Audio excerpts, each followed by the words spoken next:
Hello and good morning, everyone who's joined us here on today's session. It's 11 o'clock on the 27th of June. My name is Jonathan Greenstein. I'm the Director of Business Development and Marketing here at Thistle Initiatives.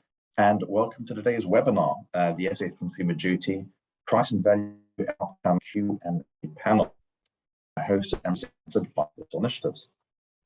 Today's session is the second in a four-part series in which we'll be exploring and answering your questions on the 4 consumer duty outcomes. Today's presentation will be delivered by Lorraine Moat, Head of Payment Services, Matthew Williamson, Head of Credit and Mortgages, and Keith Manner, Compliance and Technical Manager here with Thistle Initiatives. I'm now going to pass across to each of my colleagues and ask them to briefly introduce themselves, please. Shall I go first? Please do. Okay, thank you very much, Jonathan, for the introduction to today's webinar. So, hi everyone, my name is Lorraine Moat, and as Jonathan just said, I'm Head of Payment Services here at Thistle. In our Payment Services team, we have a deep understanding of the payment services sector and, of course, the relevant regulatory requirements that underpins that. We support our payment services client firms, so payment institutions, e-money firms, through FC authorization, change of control, variation of permissions, safeguarding and other audits, as well as providing them with ongoing compliance support. Thanks, Lorraine. No problem. Shall I jump on next? So my name is Matthew Williamson, as Johnny introduced me. I head up the credit and mortgages team here at Thistle. So from our perspective, it's many of the similar services to what Lorraine mentioned there, so FCA authorizations, changing controls, ongoing compliance support, auditing, etc. But very much in the credit and mortgages space. So we work with a full range of credit firms, ranging from lenders, brokers to credit reference agencies, collectors, and then on the mortgage side, advisors, brokers and lenders as well as touching on certain aspects of insurance, particularly around the brokeraging side of things. Thanks, Matt. I'm Keith Manner. I'm Compliance and Technical Manager for Thistle Initiatives and also for its associated firm Resolution Compliance, which is a principal firm dealing with appointed representatives. I supply technical, if you will, general advice pretty much across the board, but with the emphasis on investment firms, which is my speciality.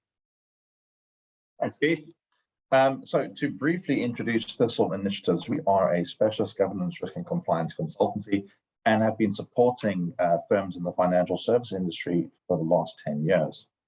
Our team of expert consultants guide firms through the FCA's authorization processes, provide ongoing support to the full breadth of the regulated financial services industry, and help firms with the implementation of new and changing regulations.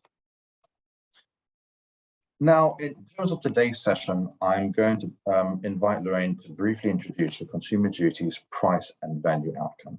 Lorraine, over to you. Thank you, Jonathan. So I guess at the core of the price and value outcome rule lies this principle of ensuring that there's a balanced relationship between the price of the products and services that you provide to your clients and their inherent value. I think what the FCA is really aiming at here is to instill confidence in consumers by ensuring that firms are, as well as every other entity in that value chain, of course, take necessary measures to guarantee fair value for their offerings. And fair value, incidentally, extends beyond just mere pricing.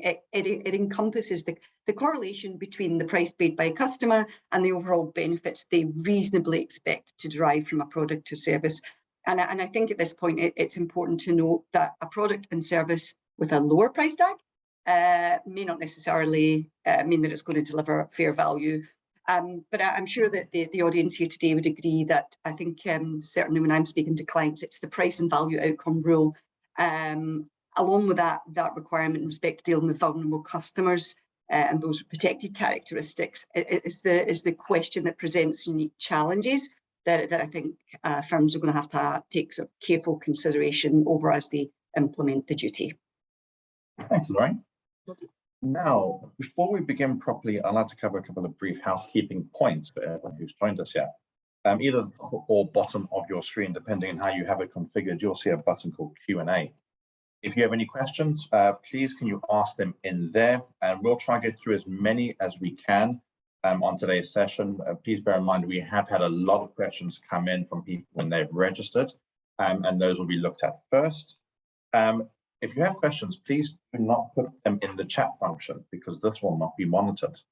So now let's dive into the questions here. If you bear with me 2 seconds. Question number 1. So I understand what consumer duty is, but what does framework look like for firms, i.e. is it a policy? Who would like to take a Do you look want me at to it? take that Yeah, one? please. Yeah, okay, no problem. So look, yes, you will need a policy, that's for sure. But there's so much more to implementing a robust consumer duty framework. Although I guess the specific elements of implementation is going to vary depending on, of course, firm size, nature of your business, and the target market that you have. But let me maybe give you a little bit of an idea of, apart from a policy, some of the other key elements that you would need to consider when you're developing your framework. So as I've just said, you absolutely will need a related policy and procedure document, and that document should seek to outline your firm's commitment to the consumer duty principles and the objectives. And it should also provide a sort of clear guidance or directive control on how your firm's going to ensure consumer protection, deliver good outcomes, and communicate effectively with consumers, for example. But the other thing you need to look closely at is your governance and oversight. That needs to be a big part of the framework you develop. The arrangements in your business from a governance perspective need to ensure that it delivers accountability and, of course, oversight of the implementation of the duty, as well as ongoing compliance with the duty. So this may involve designing, designating responsible individuals or teams within the organisation, establishing clear reporting lines, and just integrating consumer duty considerations into any existing governance framework that you might have. The other thing I think, and obviously it's very topical given today's subject matter of price and value, you're going to have to think about how you can conduct a price and value assessment. That needs to be a reiterative process, looking at the pricing structure and the value proposition within your business. One other area maybe to think about is also complaint handling. So if you look at your complaint handling framework, how well is that set up to allow you to deal with or address consumer grievances and ensure that any complaints particularly related to pricing and value, for example, are then given that due attention and fed back into the business, so you can look at that sort of more holistically. So they're kind of the key ones from me. I don't know if anyone else, maybe Matt, if you've got anything else you want to add to that.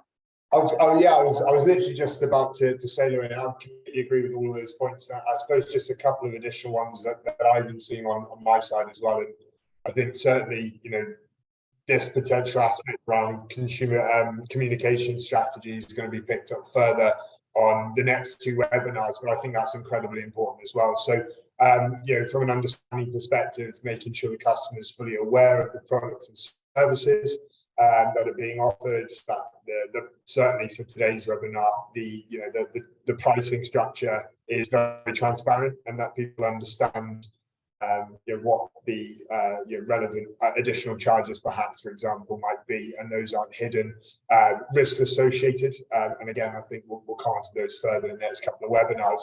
And then from a support perspective, it's making sure it's easily navigatable. People can easily get hold of the firm. Certainly from a post-sale perspective, we're not putting up unnecessary barriers as well. So I think that's a really important one just to add as well. Monitoring and post-sale feedback, something we touched upon last week, and I think is something that will probably be echoed throughout this, but the importance of MI and gathering that information. I think, Lorraine, just further to one of the points you picked up on the governance side of things as well, training, down approach, making sure everybody in the firm really understands the outcomes, the way in which a potential firm is going to implement those outcomes effectively, and then getting everybody on board to execute accordingly. So yeah, I just thought I'd add a couple more in there, but yeah, I think it's a big question. Covers a number of items, so hopefully that gives you a kind of overarching view. Thank you. Thanks. Thanks, Lorraine and Matt. Let's move on to our next question. So, what are some of the pitfalls you are seeing when undertaking fair price and value assessments for some of your clients? Oh, that's I think it's a very good question. So I think from a pitfall perspective, one of the ones actually that I was doing quite recently was the competitor analysis side of things. So obviously it's incredibly important to understand when looking at a price and value assessment what competitors are charging as well. You know, it needs to be a service that's not being massively overpriced, you know, relative to what else is there in the market. Now, generally we see those assessments coming through quite nicely, but sometimes we do see firms sort of cherry pick the competitors in the space, perhaps to reinforce potentially an inflated pricing structure, or potentially something that's not providing the same value as something else which is charged at a higher rate. One of the ones that I've had recently, I mentioned earlier, was you know, potentially comparing an FCA regulated firm to a law firm, particularly in the collection space. So you might see a law firm offering collection services, but they offer a very different service from a qualification, skill and enforcement perspective to what an FCA regulated collection firm can offer. So we need to make sure that those competitor analysis are consistent, that they make reference to the correct aspects, and pick, you know, appropriate competitors to make comparisons against. I think the second one is, as I touched upon earlier, and back to Lorraine's point as well, is the management information and the governance of that. So one of the biggest pitfalls, not only within Consumer Duty, but I'd say much wider in terms of firms that we work with, is that the use and feedback loop created as part of management information MI. So that MI really should be collated on an ongoing basis around complaints, customer feedback surveys, rerunning the competitor analysis, for example. Once that MI has been collected, it's then very much a case of, you know, the governance and oversight side of things. So creating frameworks to review it, review the information, analyze it, process that information, and then establish actions or considerations on the back of it. So too often we see that firms collate all this MI, or have the ability to collate the MI, but they don't do anything with the data. So it's incredibly important from a Consumer Duty perspective that that data is being considered and then pushed back out again into the respective areas. And that should be, as Lorraine mentioned, discussed at management and board meeting, thoroughly thought through. I think just to quickly add one last point is something that probably would apply across the board against all the other outcomes, but an over-reliance on manufacturers' assessments as a distributor.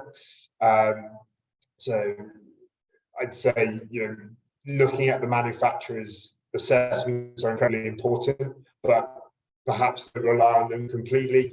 Please consider your differences and you're distributing those products and services. The target market that you're reaching, the manufacturers may have a different target market, or a wider target market, I should say.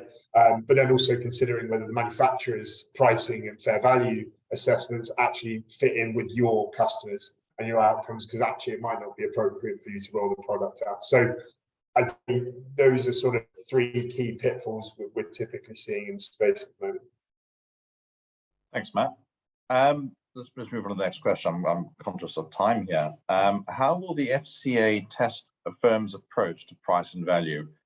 All the assessments look the same. Who would like to look at that one? That one's for me, I think, Jonathan.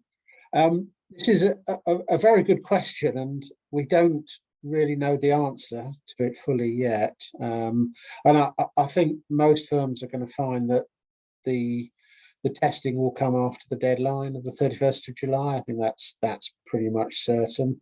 We have some clues because the FCA carried out an initial review about 1 month ago in May of firms' approaches to fair value assessment. This is very much a sampling piece of work, a small sample piece of work. So the extent to which firms can place reliance and make assumptions that it will be done in the same way after the 31st of July deadline is unclear. However, we have a certain amount of information available. This was done on a sample of 14 firms and was very much taken on the basis of pretty large firms that had sort of fairly complex price and value assessment requires. And the review work carried out was against certain criteria, which included how well firms understood the fair value rules, how they assessed value, how they assessed differing outcomes, and I think probably most importantly the data and governance aspect, how firms structured their measuring and monitoring projects and how the governance arrangements operate. The findings were expressed fairly vaguely, unfortunately, so there isn't that much definitive information we can draw. However, there were 4 key areas for further considerations by firms, and those areas were collecting and monitoring evidence. So, being able to prove and evidence that products and services represent fair value is crucial. I'm sure that's no surprise. Firms have to be able to do that. They've got to have oversight and accountability of the remedial actions where it's discovered that possibly that products don't provide fair value. So dealing with that in a way that's fair to consumers is important. Dealing with the target market where that's widespread, how you analyse the outcomes which are noted across groups of consumers, because target markets are groups. So that's quite a complex issue. And I think fourthly, which I imagine this question is really targeting, is how the fair value assessments are presented, which is going to be something that is important to enable decision makers to discuss and agree on whether fair value is being achieved. So there's quite a lot. That's really all we have at the moment. We'll clearly be reviewing any further information that comes out.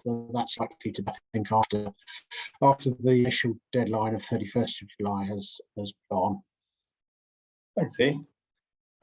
Next question. How do firms find the balance between recording vulnerabilities for customers on health and meeting data protection requirements? Oh, that sounds like one for me. Okay, not maybe directly related to price and value as such, but I think data protection as part of the consumer duty is something I think is important. Well, in general, it's important to consider, and I'm a little bit of a GDPR geek. So let me take this one. So I think let's look at vulnerable customers for one thing. I mean, that's something that I think the FCA's consumer duty policy statement discusses quite a bit throughout. But before I go into the actual data protection regulations themselves, let's just remind ourselves what the duty requires from a vulnerable customer perspective. So what it requires is firms to pay attention to the needs of customers with characteristics of vulnerability. And there is an expectation that your firm, therefore, proactively identifies any particular vulnerabilities relevant to your target customer base. And then, of course, ensure that your products and services and everything else are designed to meet the different needs based on those characteristics. So as part of the implementation plan, you really need to reassess your current vulnerable customer framework to identify the relevant data already available to help inform policy. And also, I would suggest you have to think about how you're going to enable staff to provide that reassurance and support to any vulnerable customers that you may have, and of course to demonstrate compliance in that regard to the regulator. But the expectation here is that you identify overarching vulnerabilities in the target market, then specifically look at each customer individually per se. However, the chances are you're going to, based on your different types of business models, of course, you're going to be interacting with vulnerable customers at some part of your day-to-day operations of your business. And I think it's really important here to fully understand the expectations with regards to the data protection requirements. So, but before I say anything else about that, there is never an expectation that you breach one regulation just to allow you to comply with another. So because you've got to identify the vulnerabilities and deal with that in your target market, doesn't mean to say, under consumer duty, doesn't mean to say that the GDPR, DPA regulations go away. So I need to put that out there. We now have what's called the UK General Data Protection Regulation, obviously post-Brexit, and we have the new Data Protection Act 2018, which followed the original GDPR. And what it says is any information relating to certain vulnerabilities, so for example, information related to physical or mental health, this is considered to be special category data amongst some other types of data. And that information has to be managed super carefully